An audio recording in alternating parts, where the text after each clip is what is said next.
Have you ever wondered how safety is ensured when dealing with hazardous chemicals or high-pressure systems?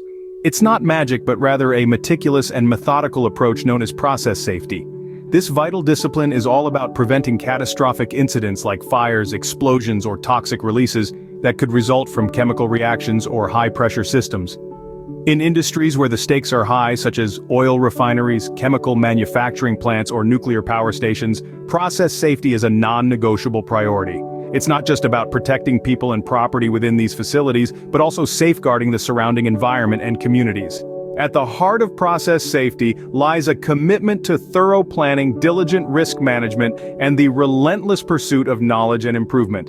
It's an ongoing journey that involves everyone from the newest recruit to the most senior executive. Today we will delve into the key steps that ensure safety in these high-risk environments. Buckle up as we embark on this fascinating exploration of process safety. The first step towards ensuring process safety is training and education. It's vital that everyone involved in a potentially hazardous process is well informed about the potential dangers and how to handle them. This includes understanding safety protocols and knowing what to do in case of an emergency. Knowledge is power, and in this case, it's a lifesaver.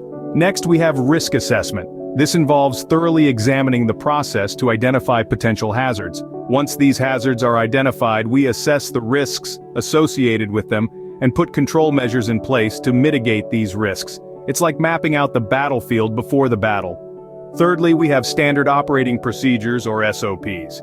These are clear, detailed instructions for how to safely carry out hazardous processes. They encompass everything from the steps to be followed, safety precautions to be taken, and what to do if an accident occurs. Think of SOPs as the user manual for safety.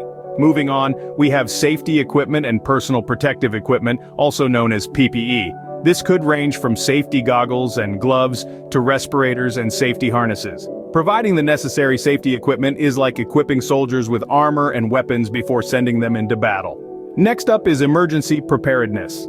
This means having a plan in place for handling emergencies like accidents, spills, leaks, and fires. Regular drills and training exercises help ensure that everyone knows their role when crisis strikes. Because when an emergency happens, there's no time for on-the-job training. The sixth step is process monitoring and control. This involves using systems like sensors, alarms, and automatic shut-off systems to track and control the process parameters. It's like having a watchtower keeping an eye on things around the clock. Maintenance and inspection is our seventh step. Regular maintenance and inspections ensure that all equipment is in good working condition. It's like taking your car in for regular checkups. Finally, we have continuous improvement.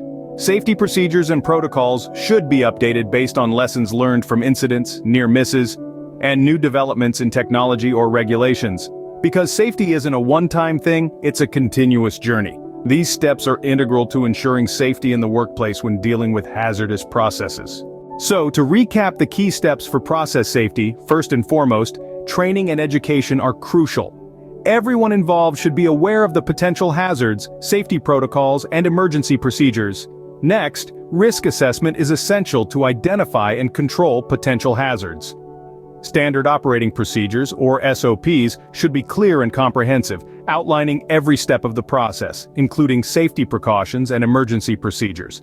Equally important is providing necessary safety equipment and personal protective equipment to all personnel involved. Emergency preparedness, including response plans and regular drills, is key to ensuring everyone knows their roles during emergencies. Monitoring and controlling the process parameters is necessary to maintain safe operation. Regular maintenance and inspection schedules make sure that all equipment is in good working condition. Lastly, the process of continuous improvement, updating safety procedures based on new lessons, is a constant endeavor. By adhering to these steps, we can ensure a safer working environment, minimizing the risks associated with hazardous processes. Remember, safety should always be the priority, regardless of the nature of the process.